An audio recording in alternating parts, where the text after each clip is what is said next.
Reivi podcasts sadarbībā ar LVB atrodamies šeit Olīrijas telpās. Gan Rīga Plaza, gan arī Akropola Rīga. Bowlings, sporta spēles, ir arī lielie ekrāni, ir tiešraides pasaules čempionāta laikā. Var satikt arī mūsu attiecīgajās dienās. Nu, var nākt skatīties pasaules čempionātu vai NHL izslēgšanas spēles. Varbūt tev nerāda.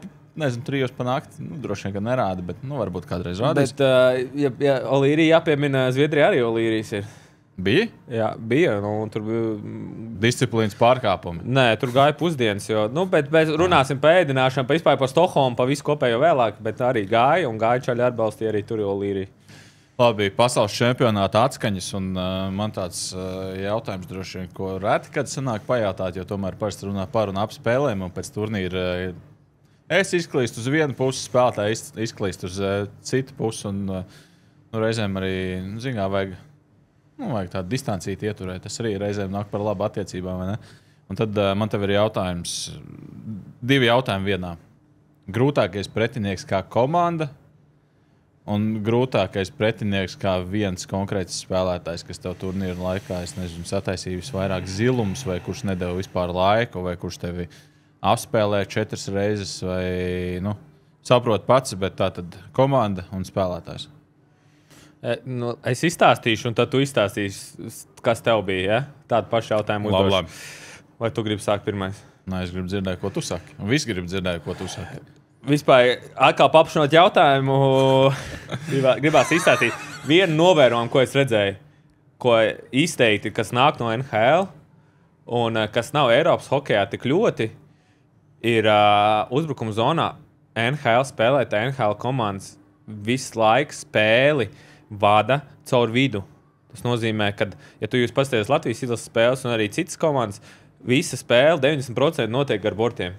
Vai nu mēs metam gar bortiem, gan iemetam, bet tur es to jūtu, tad mums bija pirmā spēle, laikam sanāca pret Kanādu, un es jūtu, ka visas spēles, visas situācijas ir man nepierastas, ka visas kombinācijas notiek ar vidu. Viņi meklē video spēlētāju, un jūs arī ielaistajos vārtos.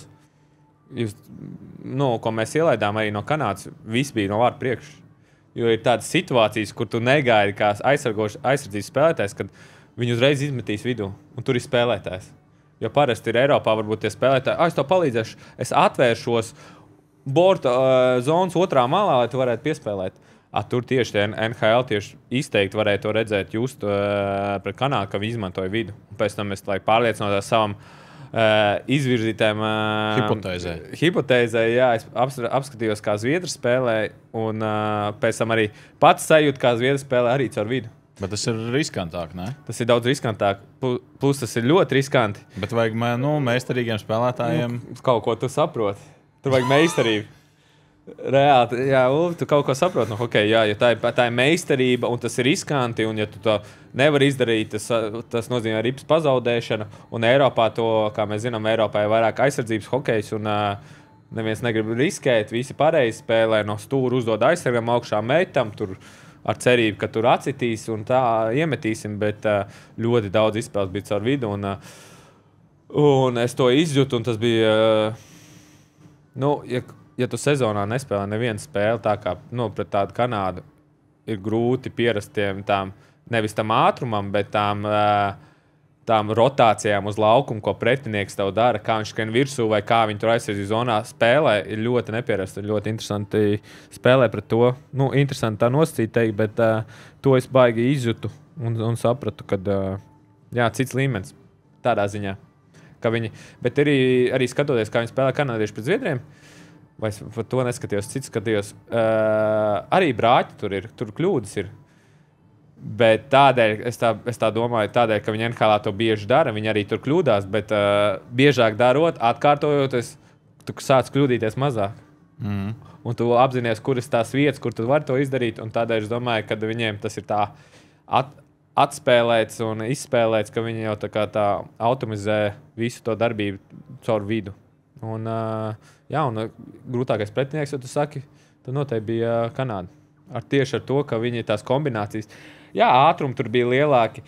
Jā, es jūtu, piemēram, man vai prasīja kāds salīdzinājums Zviedrus ar kanādiešiem. Uzreiz pasaka cietība spēlētāji, ka viņi pie bortiem tādi cietāki, nevis masīvāki, bet tādi spēcīgāki uz kājām salīdzinot ar Zviedriem. Jā, uz Zviedriem ir, piemēram, tāds izteikts bija ciets spēlētājs Forsbergs. Viņš vienmēr nāk, spēku paņēmiens izdara muguru un iekrita acīs 47. numurs no Zviedriem, kurš arī man lika pārsteidzas. Pēc tam iegāja, kā es stāstīju, iegāja liveskorā, paskatījos tos spēlētājus, kurā klubā spēlē. Viņš spēlē Anaheimā un nav baigā statistika, bet viņš vienreiz man tur stūrī rītīgi izvazāja. Un uzreiz iekrita acīs, uzreiz pret viņu spēlēja citādāk tajā spēlē. Jā, bet kanādiešiem daudz labu spēlētāju. Pamanīju, Crosbyam ir ļoti, ja man jāsaka, ko es biju pārsteigts par Crosby, ka viņam ir ļoti spēcīga nūja rokās. Viņš gāja vienreiz uz vārtiem un var redzēt, ka būs no borta metīs pielikšana viņam uz vārtu priekšu. Un es mēģināju to visās līgās mierīgi to spēlētāju nūju var pacelt uz augšu. Es palieku nūju un tā kā izskatu paceļ augšu. Un es tā pēc saviem standiem cēlu augšā un viņš tā kā nezinu, tā kā runga rokās uz ledus pielikt un viņš tik spēcīgs bija tajā brīdī. Nepacēl, jā. Nē, kaut ko izmocījos, bet man ir bilde, kad es mēģinu viņam tā saucamā pēc hokeja slēnga teikt, boksā taisīt, un man tur uz ķīvērēs tur mēģina izgrūstīt viņu, kaut ko tur pagrūst, izgrūstīt. Viņš tikmēr tur ar kokteilīt rokās. Nē, nu kaut ko jau kā, bet man jālējas to momentu, kā mēs redzēju, kā Crosbys pret mums sitās. Viņa deksme, viņa azarts, nepiekāpība, cīņas spārs un tā vēlme uzvarēt mani pārsteidza. Bet man liekas, viņš ir tāds fanāts, ka viņam pat labāk patīk, kad viņu sit tajā spēlē, nevis tur ļauj darīt, vispār tas sirds patiks. Man liekas, ka viņam tas patīk daudz labāk. Es domāju, ka jā. Es domāju, to pārsteidz priekš viņa vecuma, priekš tā, ko viņš ir sasniedzis. Es gaidīju, ka viņš būs mierīgāks. Jo īstenībā ārpus hokeja tu redzi intervijas, viņš tāds mierīgs. Es skatos daudziem Facebookā ar viņa bildes ir. Man liekas, viņš būs tāds pozitīvs, tāds čalis uz laukuma, bet izrādās viņš jau tur kaut ko man tur kaut ko vienā brīdī pateica, kaut ko pa kaušanos. Es teicu, jā. Es nekaušos, bet ar tevi es izkaušos, ja pateicu. Zini, tik kaut kur YouTube, tik pēc, ka tur Crosbys izkāvies, piemēram tā. Bet cepu nos Crosbyam pa viņa deksmu uzvarēt, un tas pierāda to, ka šī Kanādas sastāvs, ne sastāvs, bet šis modelis, kas viņiem ir, man vēl Sočos, es īsti neatceros Sočos, man bija 2 maiņas pa visu spēli. To es nevaru salīdzināt, bet baigi. Bet tā kā viņi spēlē šogad, salīdzinot citiem gadiem par Kanādu, ir diena pret nakti.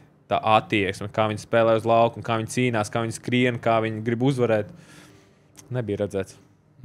Crosbys galā viņiem ir tas elks pilnīgi visiem. Tur pat 4 nācijās, kad tur sapulcējās tiešām zvaigžņu izlasē, un visiem ir tāds, es beidzot varēšu ar Crosby spēlēt vienā komandā. Tur pat spēlētājiem, kas NHL tur vāc 100 punktus katru sezonu. McKinnons arī.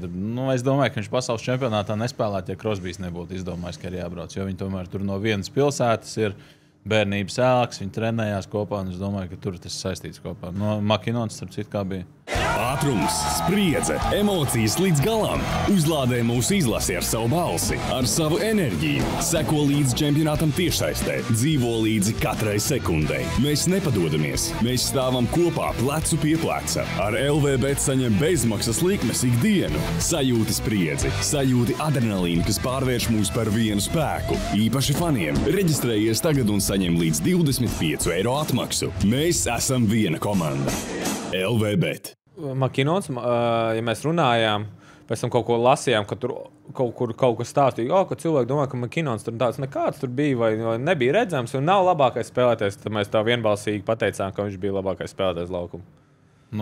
Jo tagad sākumā tu man pretjautājumu uzdevi, es tā sāku domāt, man laikam vairāk palika atmiņā McKinnons nekā Crosbys un arī pagarinājumā pret Somiem bija tā epizode, kur McKinnons izcīna ripu pagarinājumā 3-3. Un tad, it kā vienādas starta pozīcijas, un viņš to Somu vienkārši tā kā mugursomu nomet aiz muguras un uzņem ātrumu, viņš gan neiemet tajā epizodē. Tur arī pagarinājumā Crosbyam bija tas spēku paņēmiens. Es nezinu, vai tu redzēji vai neredzēji, ka tur Soms tā kā helikopters aizlidoja pa gaisu. Tur Viņš gāja 2-1 un pēc tam viņš atskāja atpakaļ. Jā. Tur kanādieši ir normāli iespringuši, bet no Zviedriem pieminēja tādu Forsbergs. Forsbergs bija labs. Tas 47 Lundstrēms kaut kāds trauns. Aizaks Lundestrēms, jā. Es nezinu, kā viņš sporta centrā ir rakstīt. Kāds sporta centrā ir rakstīt. Man liekas, ka Lundberg, Lundtroms kaut kā. Būtu Ludstroms jābūt, bet jūs tur... Man arī ir runga mēdz būt rokās. 37. Aizaks Lundestrēms. Kā teikt, tu jau labāk. Tu tikko no Zviedrijas atbrauc, no Stokholmas atbrauc, kur it kā Hallē nepaziņoja, ka rezultatīvu piespēli ir devis Toms Andersons. Nedzirdēji? Nē. Visā es neredzēju līdz, ka tu raksti vēl piespēles arī tos. Es vispār baigi maz redzēju. Nu, es vienkārši koncentrēju uz laukumu, protams. Spēlē, bet maz uz to augšu neskatījos tik ļoti. Labi, mēs noskaidrojām, kurš bija vieglākais pretinieks. Bet īstenībā, neatgriežoties pie tā, es gribēju salīdzināt divus spēlētājus. To mūsu pazīstamo draugu Vīgaru. Kāds viņš bija tajā čempī, bronzas medaļas čempī, un kāds viņš bija tagad. Es ar viņu vienu brīdi mēģināju kaut ko bišķiņ viena maiņa, kaut ko tur parunāt, kaut ko, cik viņš bija runātīgs, tur tēloja, atceramies bronzas čempī, tur runāja kaut ko, tur visu laiku kaut ko, un tagad viņš bija 100% koncentrējies. Kā viņš skrējas ar citas spēles, paskatījos, kā viņš skrien atpakaļ, kā viņš cenšas. Arī diena pret nakti. Un es domāju, tas ir tas McKinnon un Crosby efekts, un plus vēl olimpiādas pieļauj. Jā, tas bija patīkami. Man vienalga, kā viņš izskatās, ir godīgi, bet tas bija redzēt to atšķirību tajā spēlētājā, piemēram. Tur ne tikai McKinnon un Crosby efekts, tur arī tas, ka viņam tagad 31, tad viņam bija 29, 30, mēs zinām tā. Ir tā, jā, tad cilvēki izmainās. Cilvēks izmainās tomēr. Nē, es tā nepiekritīšu. Es domāju, ir 24 gadīgi čaļi vai sievietes, kas ir jau virs tā, un ir 30 gadīgi, 35 gadīgi, kas ir uzvedās jaunāk, atšķirīgi no cilvēku. Jā, un visvieglāk par ko spēlēt. Es īstenībā aizmirsu pierēt, Kaspers Austrijā bija arī labs. Tiešām labs spēlētājs, talantīgs, un arī jūtu viņu uz laukumu. Spēcīgs, jā. Ja man jāieliek, viņas var iemet tajā pašā maisā kopā ar viņiem. Vieglākais pretinieks? Komanda. Komanda vieglākais. Vai tev tur Slovēnijas ceturtās maņas spēlētājs palika atmiņā? Jā, bet Slovēņi īstenībā tas, ka viņi neprognozējami ir uz laukumu, un tu zini apmēram par Slovākiem spēlēs, jo tur pieredze, tur līdzīgi hokeja spēlēm, kā viņi slido, kur viņi dosies, to apmēram jau nojaut. Par Slovēņiem ir tā, ka tu nezini viņu darbības apmēram. Un tas ir viņiem tā kā plus, jo viņi vēl spēlē tādu bišķiņu veco hokeju, viņi tur apgriežās kaut kur pietur, atmet atpakaļ, tad uzbrūk vēl vienreiz. Tad, pavisam citādāk spēlē, un nav patīkam spēlēt pret tādu sistēmu. Bet grūti spriest, nav tā, ka tur kaut kas gaidīja no kāda un tur vājš. Jā, tas man grūti spriest. Labi, tā atbildes vietā neatbilde. Jārespektē savi cīņu biedri. Pretinieki. Pretinieki. Labi, respektēsim arī Stokholmu, vai varēja būt labāk? Bet tu nosauc savējo topu? Pretinieki, man noteikti McKinnons vairāk. Iekritācijas. Tāpēc, ka varēja... tas viņa ātrums, un man liekas, arī viņš tāds būdīgs izskatās uz ledus, tāds masīvs. Viņš nav tas, varbūt pats garākais spēlētājs, bet viņš tāds masīvs izskatās tā, ka tiešām tur varētu ar buldozeru stumdīt viņu uz visām pusēm un neaizstumt nekur. Man liekas, tas ātrums apvienojumā ar rokām, jo ātrums, jau zinu, pasaulē ir ļoti daudziem spēlētājiem, bet ļoti mazi spēlētāji spēja tikt līdz arī ar rokām, ar galvu, var visu izmantot tos savus dabas dotos talantus. Jā, tā tiešām ir iespaidīgi, un es domāju arī, vai viņš spēlēja uz visiem 100% McKinnons, es domāju, viņš spēlēja, bet vai viņš tur, kur mēs varēja, viņš mēģināja piespēlēt pret mums, piemēram, viņš noteikti to darīja. Bet, ja tu spēlētu, teiksim, iztēlojamies, jā, tagad uzspēlējam vienreiz nezinu cik gados pret tādiem kanādiešu spēlētājiem, bet, ja tu spēlētu visu sezonu pret tādu, tu spēj iedomāties, cik milzīgs būtu tas progress. Ja tev katru dienu nākt pretī tāda komanda, ka Pardubicē būtu McKinnons un Brno spēlētu Crosbys, piemēram. Tā vienmēr saka hokejā, es nezinu, citos sporta veidos ieliec jebkuru spēlētāju citā līgā vai zemākā vai augstākā, tev iedod pēc 3 nedēļām, tas spēlētājs pielīdzinās tam līmenim, kurā viņš spēlē. Tātad Brno Crosbys nebūtu Pitsburgas Crosbys? Es domāju, pēc 3 nedēļām nē. Es domāju, ka nē. Tu tas līmenis tevi vai nu paceļ līdz tam līmenim, tu vari pats vēl spēlētāju, vai nolaiž tas spēlētājs nolaiž līdz tam līmenim. Tas ir normāli un tā ir. Labi, dzīve Stokholmā, sadzīve, ledus, kas tur... Es tev uzdošu tā, tu esi bijis vairākos pasaules čempionātos, no 1 līdz 10 varbūt var sarindot, kurā, ja tu cik čempionātos esi bijis? Es skaitīju kaut kad, es jau aizmirsu. Kopš 16. gada visos. 9, man liekas, sanāca. Ierindo. Bet, 2 ir bijuši Rīgā. Rīgā. Viens gandrīz viss Rīgā. Tampere 2 reizes ir bijusi. Bet, vai šis čempionāts paliks tev atmiņā? Šis čempionāts, man sajūta pēc čempionāta laikā, un arī šodien ir tāda, ka to es arī teicu kolēģiem turnīra laikā. Rīkojam Čehijā, rīkojam Slovākijā. Tas nekas, ka tev tur neielaidīs. Nekas, taisīsim podkāstu, varbūt čempionāta laikā beidzot. Bet Vācijā, droši vien arī Šveicē. Šveice gan dārga mums, bet... Jo tur tas pluss nāk, ka pirms Čehijā, pagājušajā gadā, tev apkārt ir Austrija, tev apkārt ir Vācija, tev apkārt ir Polija. Latvieši atbrauc ar mašīnu un lētu aliņu nevis ved līdzi no mājām, bet sapērkās tur un aizved mājās, piemēram. Tas Francija tāpat tur, salīdzinoši netālu, un labi, Francija tagad... Francija jau tika, es domāju, Francija bija... uz pirmo divīziju, bet, tas centrālais, jo es nezinu, es par Stokholmu teikšu godīgi baigi nestaigāju, tikai tajā savā maršrutā gulta hala, bet es arī no citiem... apzinīgs darbinieks esi. Esmu ideāls darbinieks. Es izslēdzās gaisa. Apzinīgais darbinieks turpinās runāt, kamēr gaisa tiks ieslēgta, bet man vispār nevienā, man pat pie halas īsti nebija sajūtas, ka šeit notiek pasaules čempionāts. Jā, piekrītu. Es nezinu, cik tu pats izstaigāji tur apkārt halē, piemēram, tur gar to. Jo tas komplekss jau īstenībā iespējīgs. Tur ir tā hokeja hala, kurā ir kaut 8000, kur bija mediju centrs un treniņu hala. Tur tas melnais Paltraks, kas aiz vieniem vārtiem. Tur mēs aiz tā Paltraks sēdējām. Zinu, bija vienreiz uzgājis. Jā, un dzirdējām, ka treniņos komandas nemāk mest pa vārtiem un rības tīkli. Un kur es jau uzdevu jautājumu, bet arī tu neatbildēji, kur ir viskaļākā komanda uz treniņos? Vajadzēja to decibeļu mērītāju paņemt un nomērīt. Bet man likās interesanti, ka kanādiešiem pirms vilpa treniņā ļoti daudz tiek izmantota. Jo Latvijas treniņos, man liekas, vispār sākoties varbūt, ne? Vingrinājumam. Bet kanādiešiem tur tiešām vienā brīdī es sēžu, taisu savu rakstu un vienkārši svilpu visu laiku. Un es domāju, kas par amatieriem tur trenējās, tagad, ka viņiem svilpu vajag. Un es gāju skaties kalendārā, kam tagad ir treniņš. Nē, Kanādas izlasē, labi, ir viss kārtībā, viņi zina, ko viņi dara. Bet pagājušajā gadā Ostrava man noteikti patika labāk, lai gan Ostrava, protams, nav tā pati izcilākā Čehijas pilsēta, un to pateiks pilnīgi visi izņemot Ralfu Freibergu, jo viņam tur būs jādzīvo tagad nākamajā sezonā. Bet Vācija noteikti man palika atmiņā arī kā tāda forša. Vācijā man ļoti patika tas, kas šeit trūka, ka tu jūti to, ka tā pilsēta dzīvo hokejam tādā ziņā, ka tur ir milzīga hala, 17-18 tūkstoši. Un, teiksim, ja vakarā spēlē Vācija, tad pilna hala arī ir uz pirmo spēli.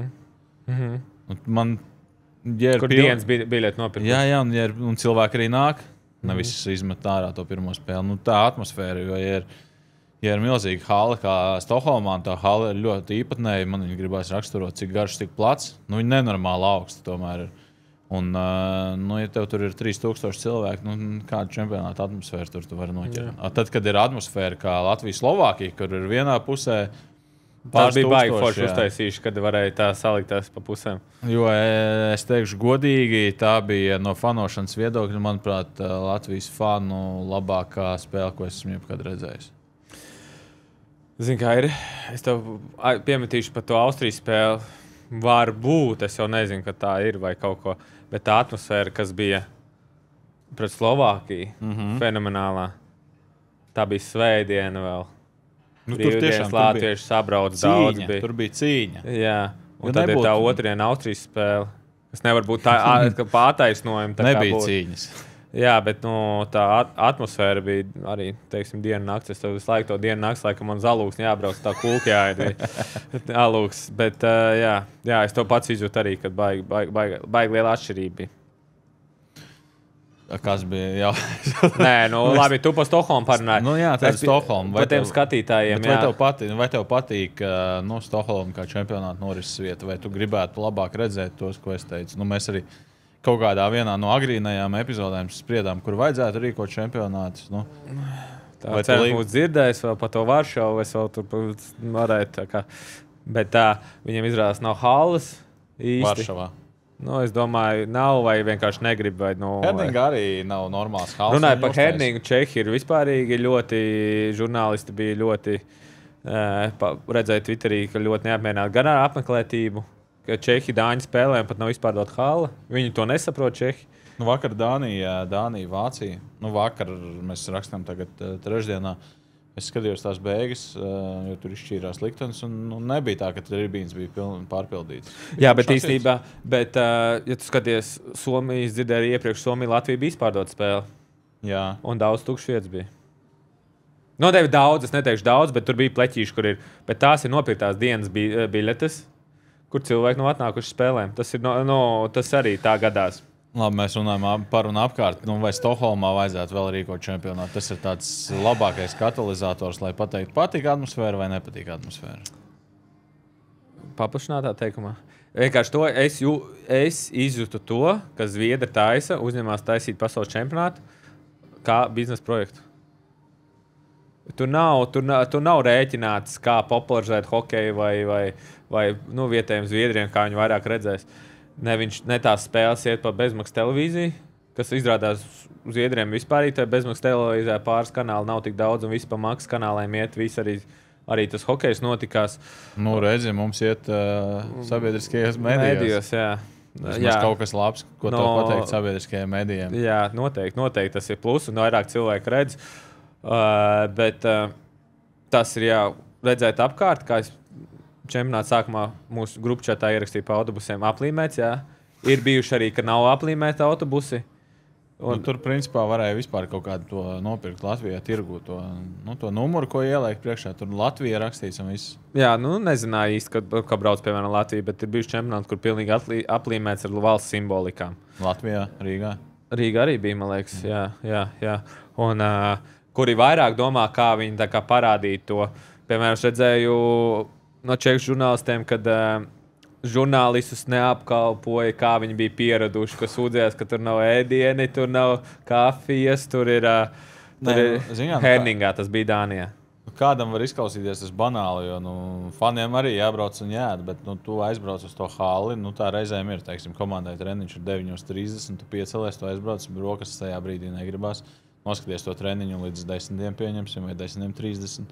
Tad tu gaidi, kamēr nāks spēlētāji, gaidi, kad viņi pateiks to, ko viņi pateiks.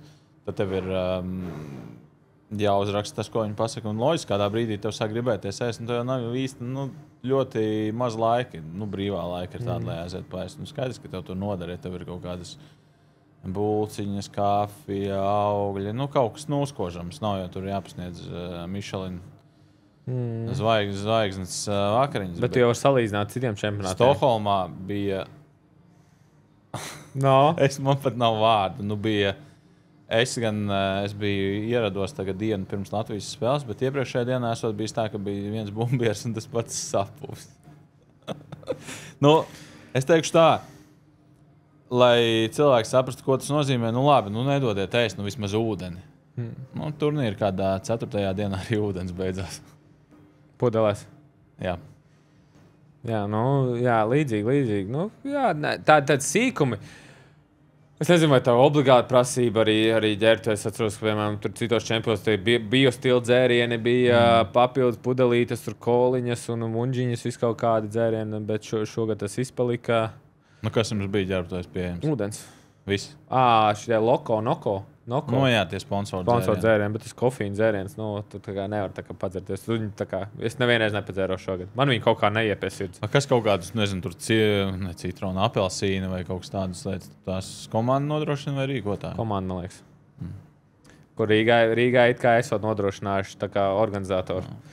Un es lasīju, kaut kur bija pārtulkots, ka Saboličs, Slovenijas izlases spēlētājs teica, ka viņš kaut kādu virsrakstu izlasīja, ka viņš teica, ka nevar Rīgas čempionātu salīdzināt ar Stokholmas čempionātu. Bija intervija viņam.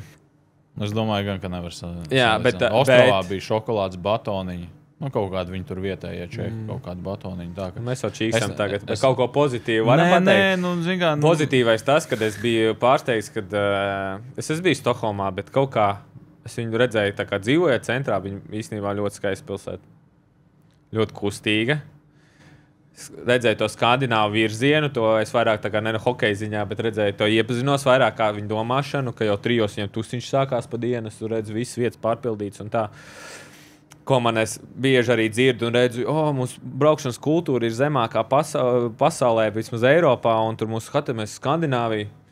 Tāda mēs dzīvojam centrā, tuvu centram pašam, un pīpināšana. Tas ir viņa nacionālais sports, viņi visur pīpina. It kā, jā, pēc sarkanajiem griežās. Varbūt tur drīkst. Varbūt drīkst labot pie sarkanajiem. Pa kreiso arī var drīkst, laikam.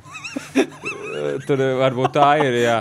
Un ar tiem boltu skūteriem visiem tiem viņi brauc kā grib pa visu ceļu. Es domāju, tā vienmēr cilvēks saka, apstāties uz Skandināviju vai tur Igauniju, kā tur braukšanas kultūra, bet, man bija arī tāds priekšstats savā galvā, lasot, tik daudz cilvēku, kādu viedokļu un tā. Bet, es redzēju to Stokholmā, kā cilvēki brauc. Latvijā ir labāk braucēji, solidāk braucēji, un tīpaši ar skūteriem un riteņiem noteikti ir drošāk braucēji, jo tur ir pie sarkanējiem, tur brauc pretī mašīnām. Tur viss notiek tā kustība notiek, nezinu, tā kā Itālijas dienvidos. Pretī mašīnām. To, ko es redzēju, es arī varbūt kādreiz braucu pretī mašīnām. Jā, bet tu neredzi ikdienā to, un tu neredzi visu laiku to es redzēju. Es bieži pastaigājos, mēs izējām pastaigāties ārā arī pirms spēlēm vai starpdienās vienkārši iziet aplīt, pastaigāties, parunāties, bija forši. Un jā, es to daudz novēroju. Tātad pilsēta tev patika, bet... Noteikti labāk par Herningu būtu. Tad Herninga ir, es nebaidīšos teikt, lauki. Tu hāle atradās vienkārši lauka vidū, ārpus pilsētas. Jā. Es atceros, 18. gadā es dzīvoju pilsētas tajā malā, no kuras man bija pusstunda jāiet ārpus pilsētas ar kājām, lai aiziet līdz halē. Nē, es to piekrītu. Jūs taču dzīvojāt vispār meža vidū, man liekas. Mēs tur 60 km no... 60 km no norises vietas un ir jābraukā principā. Ātrums, spriedze, emocijas līdz galam. Uzlādē mūsu izlasi ar savu balsi, ar savu enerģiju. Seko līdz čempionātam tiešsaistē, dzīvo līdzi katrai sekundei. Mēs nepadodamies, mēs stāvam kopā plecu pie pleca. Ar LVBet saņem bezmaksas likmes ikdienu. Sajūti spriedzi, sajūti adrenalīnu, kas pārvērš mūs par vienu spēku. Īpaši faniem. Reģistrējies tagad un saņem līdz 25 eiro atmaksu. Mēs esam viena komanda. LVBet. Un mēs nevaram sūdzēties par Stokholmu, jo es redzēju tās bildes, kad no Hernings grupas, ka viņi brauc trenieriem autobusiem pilnā formā. Jūs arī braukājāt? 18. Arī braukājām, kur mums īstenībā Stokholmā bija super apstākļi tādā ziņā, ka mums bija, es pozitīvo pieminēšu, super ģērtu, mums bija liela. Jā, man tas īstenībā pārsteidz, jo tad, kad es redzēju tajos video kadros no ģērtuviem, man pārsteidz, cik viņi bija milzīgi, jo viņas parasti ģērtuvus sadala pēc ranga.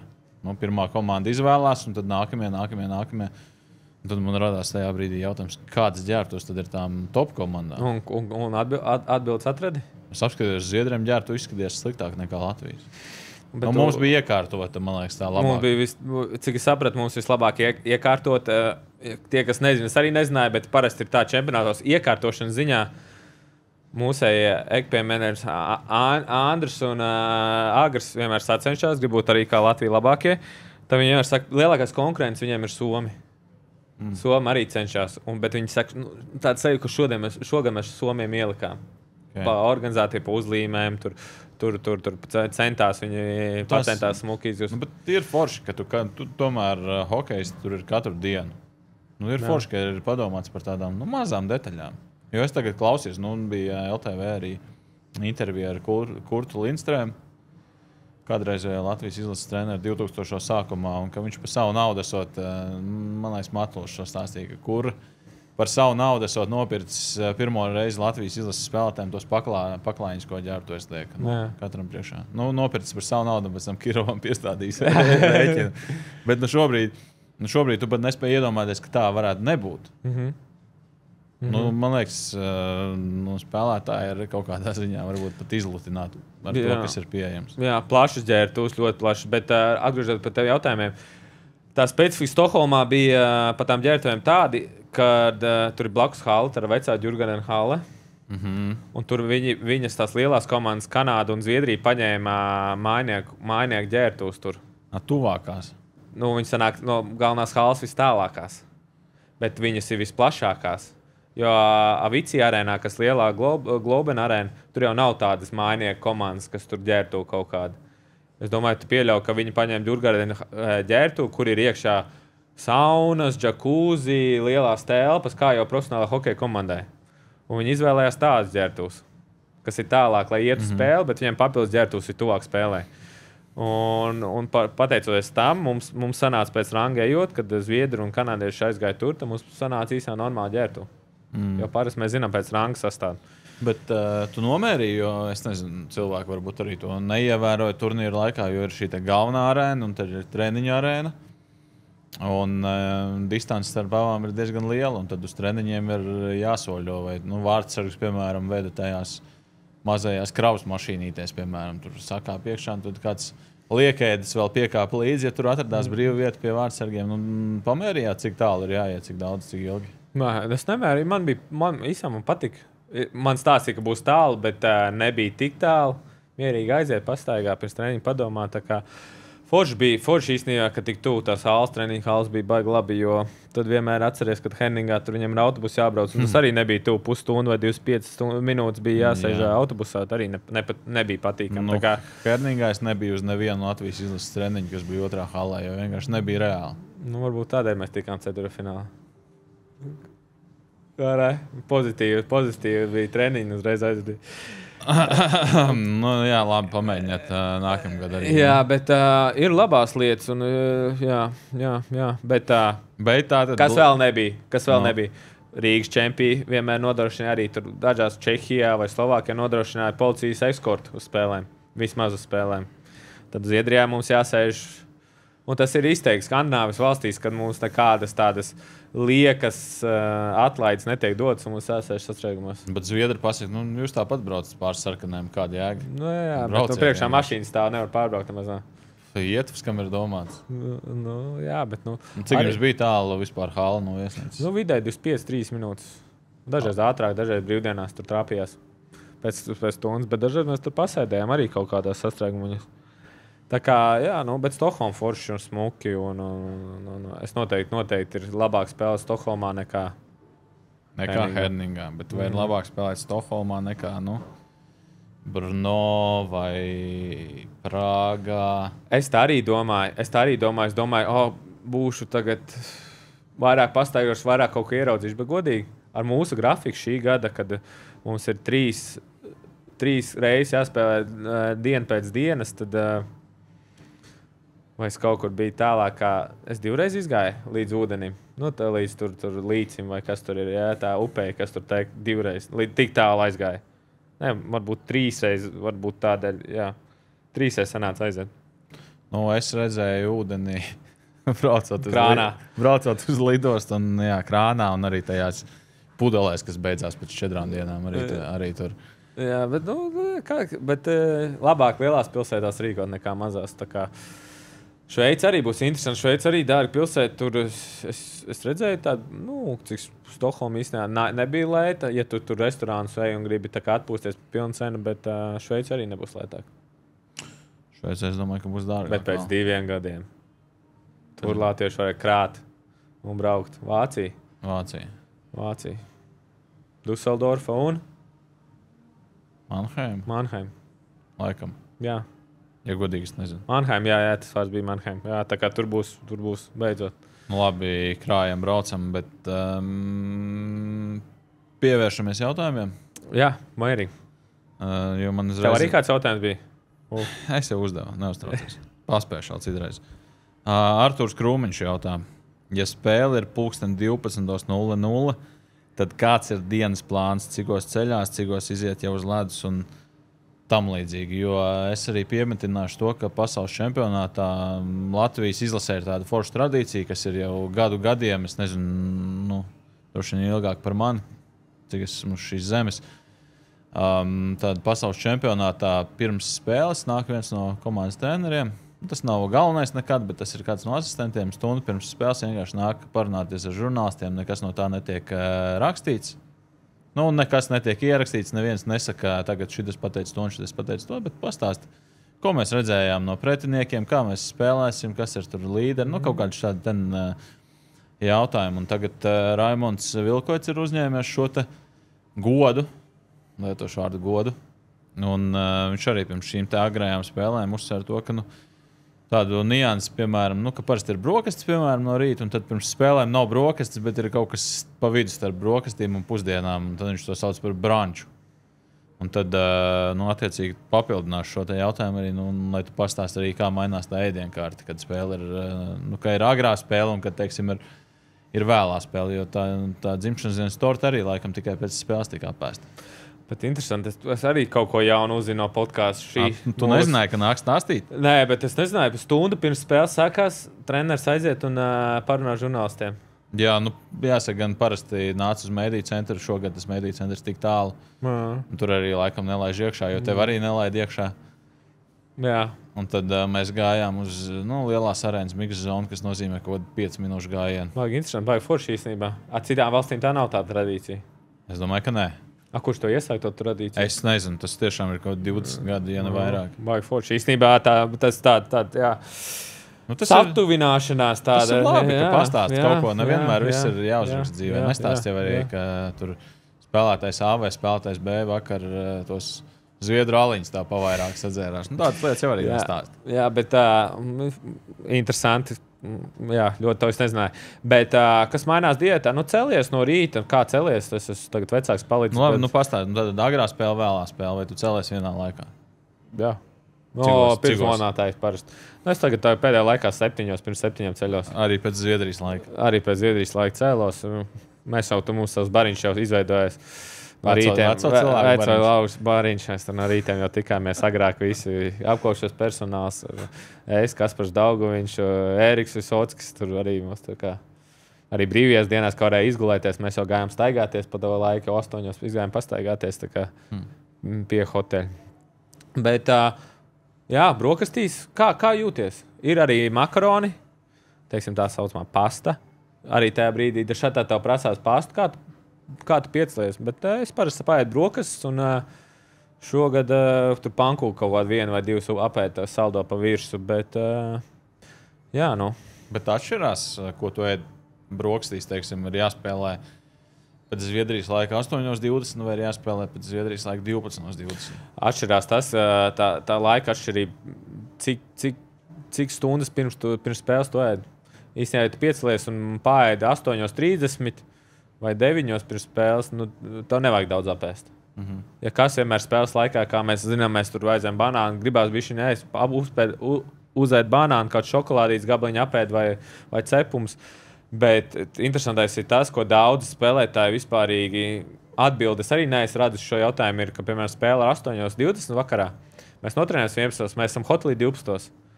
Un cikos jāiet ēst, ja pusdienas ir no 12 ierakstīts līdz 2. Un tad daži iet 12, daži iet 12:30, daži iet 1 un daži iet 2. Un kā ir pareizā, noteikti varbūt tuvāk, es nezinu, tās 5 stundas pirms spēles jāēd, lai būtu tas negribētos tā ēst, bet kā kuram? Kas vēl mainās? Es varu no malas pateikt, mainās tas, ka, ja vakarā ir spēle, tad no rīta komanda kāpj uz ledus un aizved tādu pusstundu, maksimums pusstundu treniņu, tur pieslīpē vairāk un mazliet uzmet pa vārtiem. Nekas arī tik ļoti nopietns, vairāk tā izkustināt kājas, bet skaidrs, ja jāspēlē 12:20, tad 7 no rīta uz ledus neviens nekāpj. Mainās tas jānoskaļojas uzreiz, bet vispārīgi ir tāda dziļdomīga doma, kā trenēties sezonās. Ja tev spēles, piemēram, ir čempionāta spēles 8:20, ir, es nezinu, Šveicē varbūt tik vēl spēlē Eiropā. Zviedrijā varbūt tik vēl spēlē, es nezinu. Bet Čehijā vēlākā spēle 6:30. Tad kāpēc treniņi netiek, ja spēles ir svarīgākais, tā sastāvdaļa hokejā, kāpēc treniņi netiek aizvadīti 6:30 vakarā? Kāpēc? Es nezinu. Jo šis ir labs jautājums. Jā, ja tu gatavojies, tu pierodi tam, Tev laiku vajadzētu, iedomājies, tu skrien, lai kā tev nepatiktu, bet Rīgā bija maratons un cilvēki maksāja par to, lai skrietu pa man ielām. patīk, ka Tu stāstīji, ka tev nepatīk. Bet process, kad bija jāmaksā, lai skrietu. Tur jau arī ir tas paradoks, ka parasti no rīta skrien, nezinu, starts 7:30. Un lielākā daļa cilvēku trenējās tur vakarā, atnāk no darba, un tad tev pēkšņi ir jāskrien no rīta. Un skaidrs, ka ir diezgan grūti, un tev vēl ir kaut kas jāpēd no rīta vēl. To stresu vēl, es pieļauju. Cilvēki, kas pirmās reizes skrien, tas stress pirms starta. Stress par to, ka tu esi samaksājis par skriešanu, kā Rāls Freibergs izteicās. Jā, un tu gribi kaut kāds rekords uzstādīt, un tu neesi gulējis visu nakti un domājis. Ja tu būtu treneris, tu taisītu treniņus 6:30 vakarā. Mums ir bijuši treniņi, īsā mēs ielidojot, vai šogad nebija tas vakar treniņš, bet ir bijuši treniņi, un viņi nav tik tā kā pilnvērtīgi. Kaut kā citādas noskaņojas. Jā, jo tu pareizi jau saki, tu aizies no rīta treniņā, tu 100% uzlādies, un naktī izguļoties miegam, tu esi gatavs treniņam, bet vakarā jau tās baterijas nokrīt uz 70-60%. Kaut gan tev, ja tev visa diena būtu brīva, piemēram. Kā spēles laikā dabūt, lai ir 100%? Tad tu dzīvo uz kaut kādiem enerģijas dzērieniem vai pacelt to līdz maksimumam, bet ja tev ikdienā jātrenējas, to... es nezinu, kāpēc tā nav, bet ir citās līgās ir dzirdējis, ka vakarās trenējas, jā. Bet, labi, ir vēl kaut kas, kas atšķirās tam, kā tu gatavojies agrējām spēlēm, salīdzinot vecajām. Ja atšķirība ir, piemēram, dažreiz ir atšķirība jūtama, ja mums ir otrā spēle 2 dienās. Tad tā iesildīšanās ir varbūt vieglāk paņemt, vairāk tā kā tu jau jūties, jau tev vakar bija spēle, tavs ķermenis jūt citādāk. Tevs tā kā iesils, viņš jau ir tā kā iekustināts un nevajag tik daudz iesildīties tā personīgi, liekas, ka tu esi brīvāks. Ātrums, spriedze, emocijas līdz galam. Uzlādē mūsu izlasi ar savu balsi, ar savu enerģiju. Seko līdz čempionātam tiešsaistē, dzīvo līdzi katrai sekundei. Mēs nepadodamies, mēs stāvam kopā plecu pie pleca. Ar LVBet saņem bezmaksas likmes ikdienu. Sajūti spriedzi, sajūti adrenalīnu, kas pārvērš mūs par vienu spēku. Īpaši faniem. Reģistrējies tagad un saņem līdz 25 eiro atmaksu. Mēs esam viena komanda. LVBet. Tāda īsa atbilde. Jā. Nē. Šeit Dāvis uzdod jautājumu. Tas ir pēc spēles pret Austriju. Mēs šodien ielaidām 2 vārdus tieši pēc vairākuma. Vai nebūtu jābūt tā, ka viens uzbrucējs iet mainīties, kad Gudis sita nūju pa ledu un iet mainīties pret aizsargu? Jo šis arī bija kaut kad vienā no iepriekšējām spēlēm, kad arī nesamainījās, un tad televīzija arī šeit ar Cābols par šo te vairākas reizes uzdeva skaļi jautājumus, kuru viņam nebija atbildi, proti par to, vai ir sarunāts, ka beidzās vairākums un viens spēlētājs nomainās. Nē, tā ir sarunāts. Bet es domāju, vai sarunāts, kurš tieši mainīsies pēc tajā situācijā. Parasti ir tā, ka tuvākais mainās, piemēram, uzbrucējs. Tuvākais. Un dažreiz tajā spēles momentā varbūt tu aizmirsti, ka tu esi tuvākais vai kaut kur tuvumā, varbūt gribās nospēlēt. Jā, varbūt gribās nospēlēt līdz galam un tā, bet tas ir noteikti atrunāts un to vajadzētu darīt nākotnē. Mārcis Kokars jautā. Vai šajā čempionātā bija redzama komandas izaugsme salīdzinājumā ar iepriekšējo gadu? Es domāju, iepriekšējais gads bija Ostravā. Izaugsme? Nē, grūti. Tas sample size, kā mēs toreiz izpratām, kas bija sample size. Latviskais, mums bija latviskojums? Jā, latviskojums. Es neatceros, bet viņš laikam nebija latviskais. Jā, ir tik īsi un tik īsi 2 gadi. Un jāstāsta lielākā diplomātiskā atbilde, politkorektā atbilde būs jāstāsta lielākā laika posmā. Labi, Rāfs ir iegājis kaut kādā nevis politiķī, bet es nezinu, kas ir pretējs politiķim. Nē, uzlabojumi ir. Ir atnākuši spēlētāji, kuri pierādījuši sevi, es domāju. Jaunāki spēlētāji, kuri es redzu dažos čaļos progresu. Es tev uzdošu, tāpēc arī nākamo jautājumu arī Mārcis prasa. Kur spēlētāji šobrīd izskatās kā potenciālie līderi? Gan pieredzējušie, gan jaunie? Potenciālai. Kas ir vārds potenciālai? Tāds, kurš nav, bet būs. Kurš nav, kur varētu būt. Kādu lomu tev uztic komandā?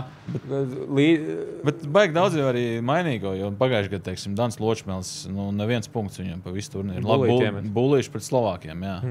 Ļoti svarīgs bulīts, protams, jā, bet tas, kā es uz viņu skatījos pirms gada un kā es skatījos šogad, es lietošu tādu, kā Matulis teikt, freibergismu, kā dienu pret nakti. Pret Slovākiem ir īpaši tad, kad jau tas rezultāts bija pārliecinošs un rokas jau atraisījās. Kā viņš tos Slovākus tur brīžiem vazāja. Hokejā tomēr aizsarga apspēlēt ir ļoti grūti, 1-1. Viņš tur, man liekas, kāds 3-4 reizes tā kārtīgi pavazāja tos Slovākus. Man šķiet salīdzināt, kā viņš izskatījās pirms gada un kā viņš izskatījās šajā pasaules čempionātā, tiešām kā diena pret nakti.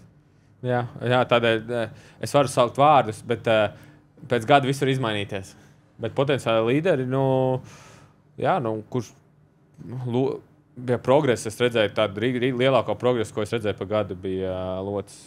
To, ko es atceros. Bet treniņos arī tā bija? Kad viņš pievienojās, viņš lidojām uz Stokholmā bija pirmais treniņš. Bija tā, ka viņš iznāca uz ledus un tu skaties, un tāds, ir pielicis. Bet bija tā, ka Balcers uzkāpa pirmo treniņu, es redzu, Šveices līga. To es pamanīju uzreiz piegāju klāt ar Rūģu.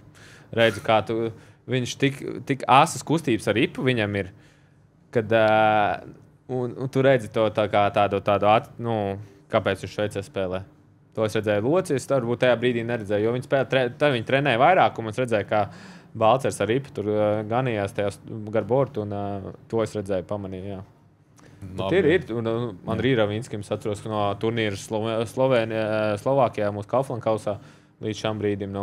Tur bija atšķirība, piemēram, es atceros, ja man jāsaka par progresu, progress ir tā, kad kurš mazāk kļūdās darot līdzīgas kustības. Piemēram, es atceros, viņam bieži bija ripa, viņš zaudēja. Bet viņš bija labs, viņam bija ātrums, spēks, jau bija viss, bet viņš pieļauj kļūst tajā Slovākijas. Tagad viņš to var darīt ar pārliecību, un viņš mazāk kļūdās. Un tad tas līmenis paaugstinās, kvalitāte paaugstinās.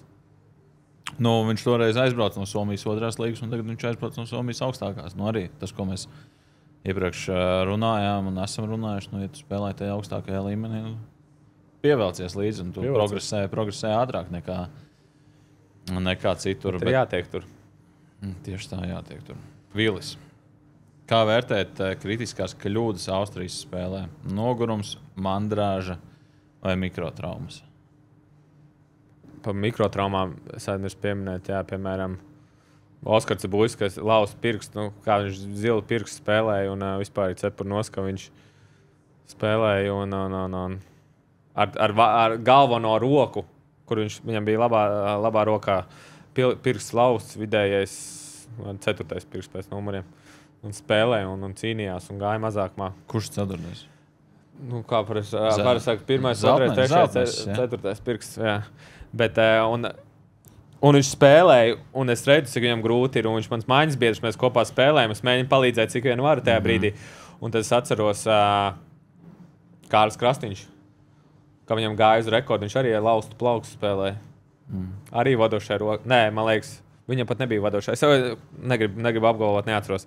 Bet viņš arī spēlēja kaut mēnesi laustu plaukstu, tā kā...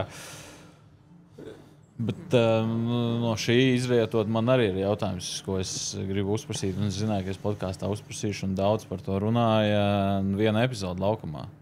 Šis te jūsu aizsarga pāris pret Zviedriju. Tie pirmie ielaistie vārti. Kas tur notika? Mēs skatījāmies par spēles video,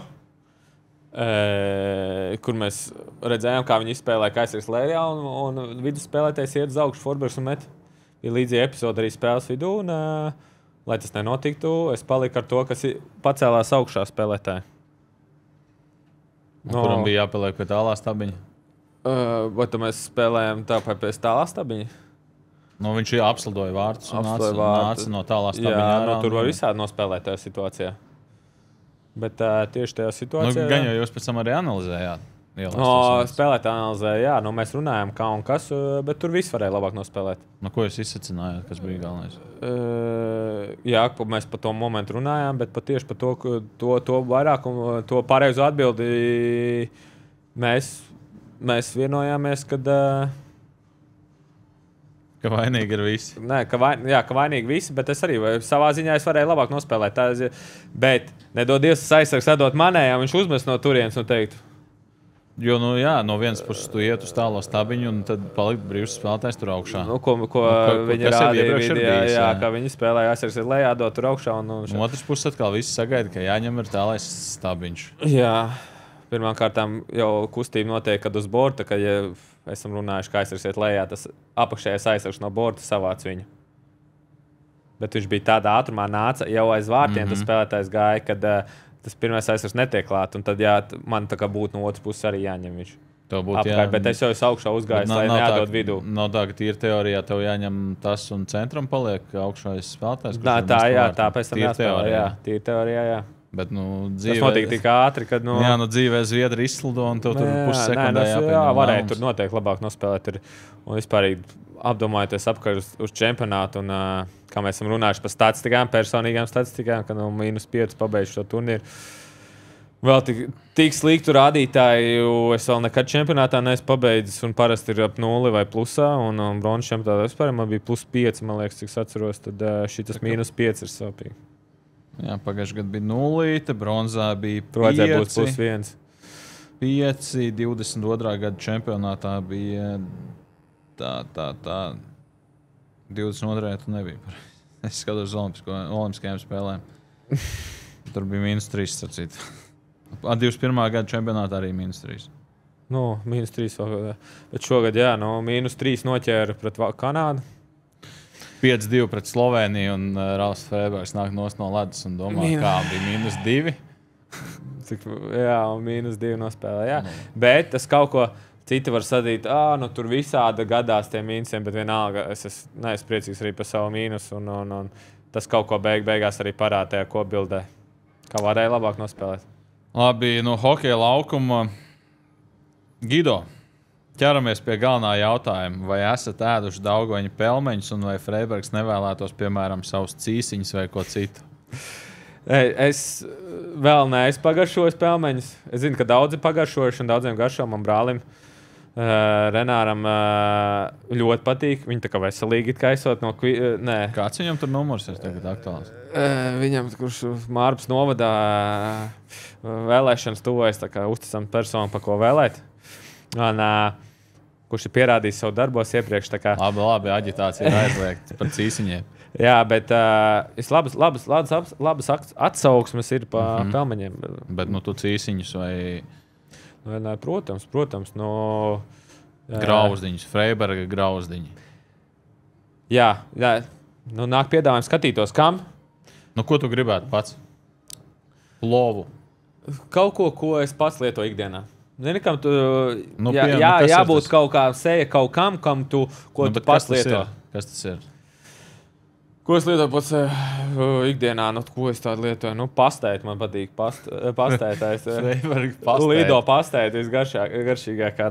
Mājās. Tieši tagad es, piemēram, brokas atbraucu šodien no rīta mājās. Pirmo, ko gribējās, tādu latviešu rupmaizīti ar sviestiņu virs un pastēt. Tev ir kaut kādas tradīcijas, kad tu atbrauc no čempionāta? Kaut kādas, mājās kaut kādas tradīcijas. Nezinu, jāaiziet teist uz Lido, piemēram, vai pastēt katru gadu ēd pēc čempionāta. Rupmaizi noteikti gribās uzreiz prasās. Es Zviedrijā ēdu rupmaizi, man mājās negribās. Bet Zviedrijā baigi garšīgā maize bija. Mums hotelī tik garšīga baltmaize taisīja. Un viņi laikam paši no rītiem bija tik silti ar sviestu iekšā. Un baigi labā maize viņiem ir. Bet rupmaize, jā. Labi, mums jāpaļojās tāpēc ātras atbildes uz jautājumiem. Einārs Silavs. Kur jūs rodat motivāciju pēc šādām smagām spēlēm zaudējumiem? Parasti jārod motivācija ģimenē. Kā es vienmēr teicu, motivācija jārada tam zaudējumos, tā motivācija jārodas. Tev tieši viņi tā kā jāstimulē tev nākošos soļus. Man uzreiz gribējās atsākt trenēties, bet es bišķiņu smadzenītēm šodien padomāju, ka bišķiņ jānogaida, bišķiņ varbūt jāsavīt bišķi ķermenī, jāatpūšās, bet un jāturpina jāgatavojas. Man vakar pēc spēles tur nāca jautājumu, cik nūjas tur tiktu salauzts vai tā tālāk. Un man liekas, tas tādi ļoti neproduktīvi, ka tur dusmas tiek izlikts. Man patīk tas stāsts, ka Sidnijs Krosbijs, kad viņš pirmo reizi tika Stanley Kausa finālā un zaudēja finālu, tad viņš esot savā mājā, trenažieru zālē pie sienas pielicis Detroitas Red Wings plakātu ar kausu un izmantojis to kā motivāciju, lai vasarā trenētos vēl cītīgāk. Man citi plakāti būs te. Freiba podkāstu plakāts. Iespējams būs. Mārcis Voits jautā, kas šajā turnīrā bija par vainu, ka vairākums neizdevās nevienā spēlē. Cik tur bija 32 minūtes? 16 vairāk. Tu ietvītoji, ja? Jā. Nu, es izgāju cauri. Vienkārši tīra statistika, smuki ir pieejama no 14. gada. Ir bijušas komandas, kas nerealizē vairākumu visu turnīru garumā, bet nevienai nekad nav bijis vairāk par pusstundu. Tā kā Latvija šajā ziņā ir... Rekordisti. Nu. Jā, kas pa vainu, ne man to spriest. Tas noteikti treneriem ir jāiznalzē. Es ceru, ka tas, tas būtu jāsaprot, jo tur jāsaprot, tur jāiziet cauri, jo parasti ir tā, ja tīpaši play-offos ir uzvar vairākums. Vai mazākums, teiksim tā. Parasti vārdsargu uzvar vairākums. Nu, mazākums bija labs. Jā, cik pabeidz procentos? Apskaties. Tu daļas tev pateikšu, cik pabeidz. Bet, bija ļoti ilgi, bija ļoti labi. Beigās bija mazāk labi, bet tāpat sastais labākais mazākums. 81%. Labs. Nu, tas ir beigās, jau ielaida pret Somiem, ielaida pret Austriešiem. Atkal beigās, jāstāsta kopā ir atkal sample size. Labi, ir sample size jautājumos arī Ingus. Neesmu pētījis statistikas ailīdz, bet skatoties spēles gan arēnā, gan vēlāk pie TV ekrāna, šķita, ka ir milzīgs daudzums kļūdu piespēlēs. Ar ko to var izskaidrot? Saspēlētība. Ir, tev meistarība arī jāsaka, tev viss jāsaka, ir dažreiz liekas, ka tur jāpierod pie spēlētājiem. Varbūt tas mums jāiemāc ātrāk pierast pie kāda spēlētāja un vairāk jātrenējas. Tā kā, jā, noteikti. Es pat pamanīju arī savos brāķos, ko es devu piespēles dažreiz. Un, jā. Tendences. Katram spēlētājiem savas tendences uz laukumu, un pie viņiem jāpierod, un ko viņš darīs katrā situācijā. Jā, un tur ir. Labi, liekam punktu šajā epizodē, un kā jau iepriekš mēs runājām, vajag kādu nedēļu apvīļāt to, kas tur notika, un tad varēsim vēlreiz pieķerties pasaules čempionātam. Mums droši vien būs pats vēlākais podcasts vispār Latvijā par pasaules čempionātu, kas iznāks ārā, bet... Tu apsoli, jā? Neviens cits neliks? Parūpēsimies, nozagsim mikrofons. Internetu izslēgsim. Zviedrijā ātras internets viesnīcā bija? Normāls, jā, nevar sūtīt. Bet, kad tu jūti, ka vienā brīdī viss eja kopā kaut kad, tad jā, tad bišķi pelnāja. Bet labi, nesūdzējos vispār. Tā tīri teorētiski tur podcastu varētu taisīt? Jā. Nu labi, metam mieru, liekam punktu un tiekamies jau pēc kāda laiciņa. Vēl, ne tālu laiciņu. Noteikti. Jā, podcasts vēl mums ies galā pasaules čempionāta fināls, gan jau mums būs arī kaut kādi secinājumi, tāpat arī Florida turpina cīnīties par Stanley Kausu, parunāsim arī par to un parunāsim galā, ko hokejs dara tad, kad beidzās sezona un kad jāsāk ir trenēties vispār un kā sākt trenēties, kā ieiet ritmā, kādas vingrinājumus dara, gan jau kādam tas. Kāds mentālos vingrinājumus, ko darīt vasarā, visu kaut ko var pastāstīt, jā. Tā kā mēs punktu noteikti neliksim un tiksimies jau pēc, mēs nezinām, kad pēc pāris dienām atkal mīļākais laika tilpums pāris dienas. Kā jau pēc pāris minūtēm. Cik ir pāris minūtes? Vesela diena. Nē, Twitterī bija jautājums tiešām, cik ir pāris minūtes. Tur bija atbildoši varianti. Ko tu spiest? Es no 2 līdz 4 minūtēm. No 2 līdz 5.